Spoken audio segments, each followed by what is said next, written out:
government can do with regard to the issue is to be compassionate.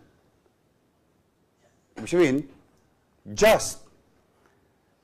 Andun ka sa pagitan ng may konting mali, may konting tama, paano tayo makakapamuhay nang hindi tayo nakakapamerwisyo?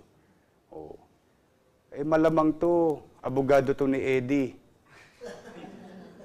Affected kaya sinasabi ko sa inyo mga kababayan, ganyang kalaking pera ang napupunta sa mga korap na tao ng gobyerno dyan sa Recto at Juan-Luna.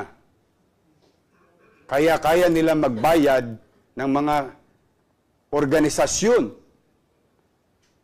to fund and create an atmosphere na sila'y tama, na sila'y makatwiran. Ito masakit. Hindi taga Maynila. Taga Makati.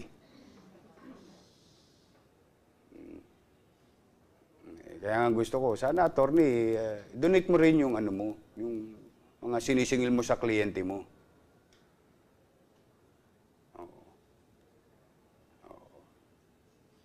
Kayo naman kayo na lang laging tama Ang gobyerno wala nang ginawang tama. Kasi gusto nyo agawin ng gobyerno. Sabi ko sa inyo, wag ako Ako na nga lang umuunawa sa inyo. Nilalawakan ko ang tanong. Let's cut the long story short. Mga kababayan, kayo nang humusga sa akin. Then,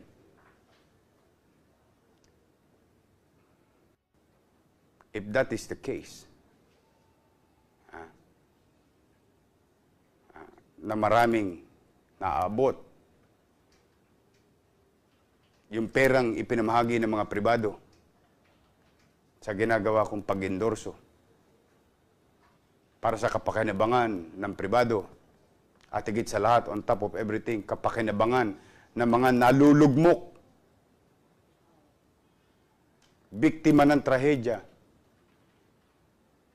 then I will continue to do it. I will not stop.